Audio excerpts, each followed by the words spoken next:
Major funding for American Experience is provided by the Alfred P. Sloan Foundation. National corporate funding is provided by Liberty Mutual and the Scots Company. Major funding for The Gold Rush is provided by the National Endowment for the Humanities and Wells Fargo Bank. American Experience is also made possible by the Corporation for Public Broadcasting and by public television viewers.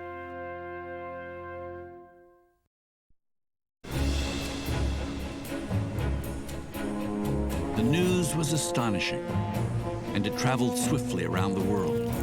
Gold, precious gold, had been discovered in California.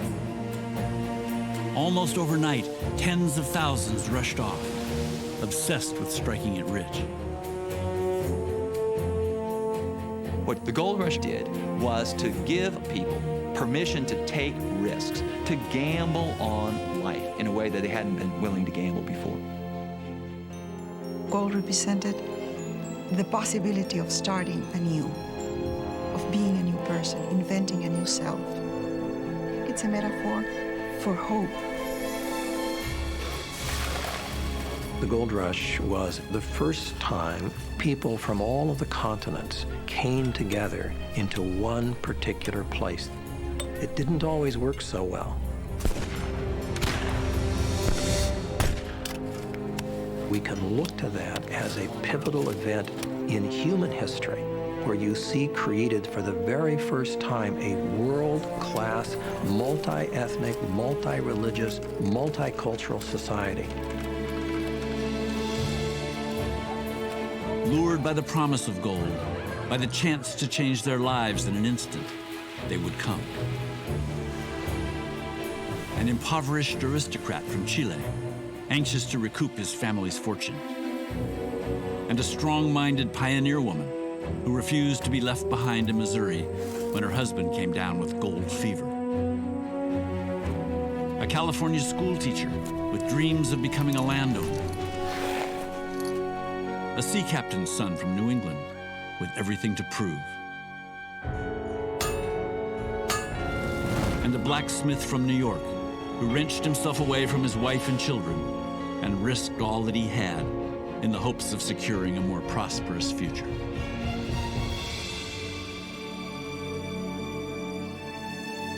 Next to the Civil War in the 19th century, no other event had a greater impact and more long-lasting reverberations than the gold rush. It transformed, obviously, California, but more importantly, it transformed America.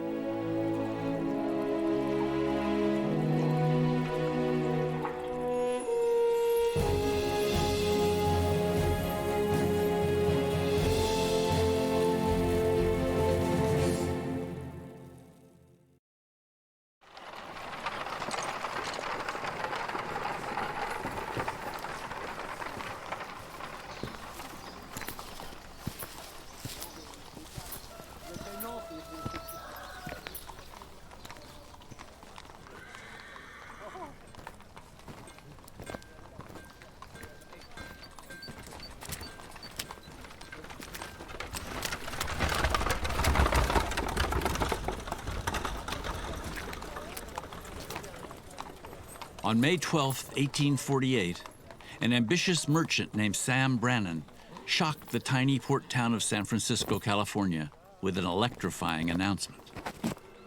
Gold! Gold! Gold for the American river! Rumors had been circulating for months about a group of laborers who had been building a sawmill in the foothills of the Sierra Nevada, some 100 miles east, when one of them spied the gleam of gold in the racing water. Few in San Francisco had believed the story. Now, Brannan showed them proof. Once it became clear that the rumors of gold were for real, nearly everybody in California thought, can I drop what I'm doing and make a fortune mining gold? A whole lot of people decided, yeah, they could, and off they went. Within a matter of days, most of San Francisco's 800 residents rushed off to the gold fields. The whole country resounds to the sordid cry of gold, gold, gold, one newspaper reported. while the field is left half planted, the house half built, and everything neglected but the manufacture of shovels and pickaxes. Sam Brannan had started the frenzy, but he had no interest in digging for gold himself. An elder in the Mormon church, he'd come to California in search of a place for the saints to call home, and been so impressed by the abundance of the region that he'd stayed, even though most Mormons opted to settle farther east, near the Great Salt Lake. By chance, Brannan had opened a general store in Sacramento, not far from where the first nuggets were later discovered. And now, he saw an easy path to riches. Sam Brannan was a commercial genius, and he realized that his store was going to be a gold mine, literally speaking, because he could sell everything that was needed to the miners right at the site where the gold was being dug. In the 3 months following his announcement, Brannan outfitted so many would-be miners that receipts at his store totaled some $36,000. Meanwhile, he continued to spread the word. Under the banner of the newspaper he published, the California Star, he put together an extra edition extolling the mineral riches of California, packed 2,000 copies onto the only form of cross-country transportation then available, a team of mules, and sent it east to St. Louis. It would take a good 4 months before the so-called Mule Train Express reached its destination. In the interim, Brannan planned to stock his store with every pick, pan, and shovel he could lay his hands on. It was only a hunch, but he was willing to bet that 1848 was going to be a very good year.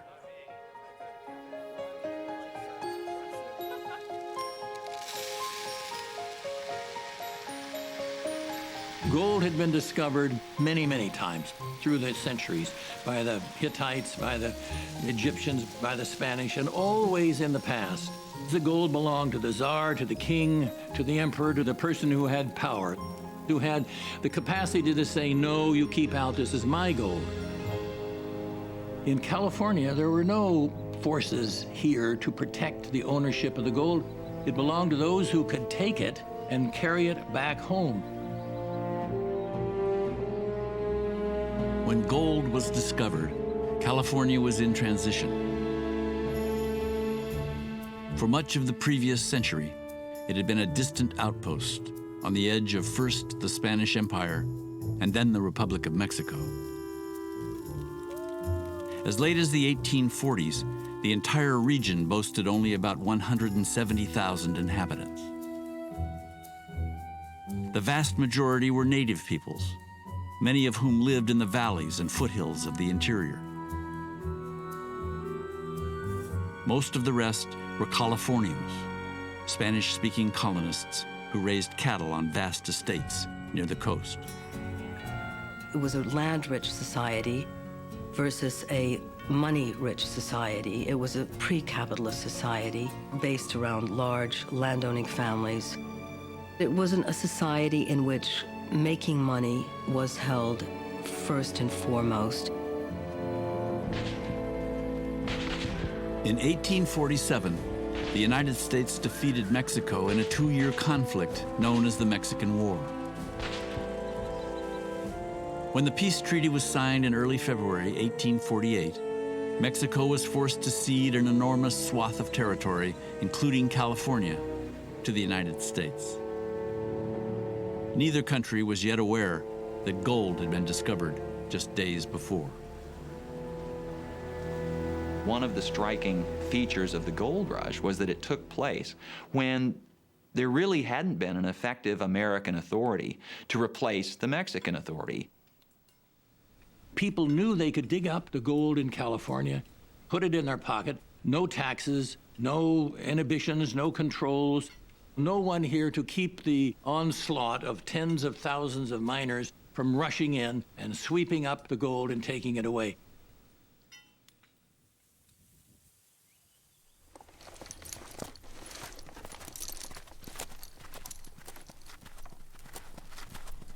By the summer of 1848, The news of gold had reached the pueblo of Los Angeles, some 350 miles south of San Francisco. Antonio Franco Coronel, a 30-year-old Californio, was among the first to pull up stakes and head for the hills. A former officer in the Mexican army and a respected civic leader, Coronel had been lured north by reports of immense fortunes, dug out of the ground with nothing more than a spoon. Years later, he would recall his first attempt at mining. Everyone began to work at daybreak. Soon after a little digging, we came to the gold deposits, and everyone who was working was happy with the results. I recovered about 45 ounces of coarse gold. All the others, about 100 and some odd persons, had brilliant results. Antonio Franco Coronel, he's a man of modest means before the gold rush. He's not a big landowner. He's formerly a school teacher. They were finding nuggets of gold right at the surface under boulders and quite happy because they were coming away with substantial amounts of gold. In his first 3 days, Coronel pocketed more than 8 pounds of gold, roughly $2,000 worth, enough to buy at least 100 horses. Antonio Franco Coronel really made a killing. And those who arrived that early did very, very well indeed. The gold was easy to find. Competition was not particularly intense. Everyone was just focused on getting gold and often getting out. Throughout the foothills of the Sierra Nevada, some 100 miles north and south of Coloma, the site of the initial discovery, the story was the same. The gold that was discovered originated in the quartz veins of the Sierra Nevada, but over eons had been washed downstream by glaciers and especially by water. It was gold that was lying essentially free in the gravel of stream beds. So all one had to do was look down, see it, and pick it up. That first summer, there were fewer than 5,000 people in the gold fields. The majority, like Coronel, were Californios and the Indians who worked for them. But there were also native people working for themselves, Mexicans from Sonora, and small numbers of Hawaiians, Americans, and Europeans. Many of them frenzied sailors who'd abandoned ship as soon as they got to San Francisco.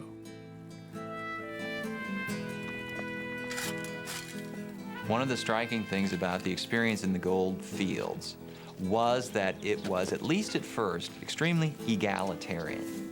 People were sufficiently busy trying to make their own fortune that they didn't worry about who was mining right next to them.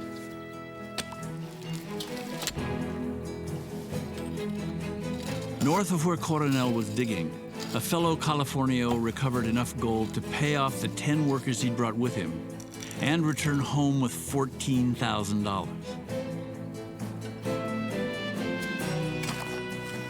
Later, Coronel watched one man dig up an amazing 52 pounds of gold in just 8 days. Another extracted enough in a matter of hours to fill his straw hat to the brim. He said he was going to the camp, and then I asked permission to work his claim. He cheerfully granted it, and the result was I obtained 17 ounces in some 2 hours of work. The gold rush of 1848 was a summer-long story of success, an absolute time of wonder, of people finding $75,000, of people making $20,000. Those are not hyped figures, those are true facts. The stories of success in 1848 nurtured, stimulated, justified the impulse to come to California.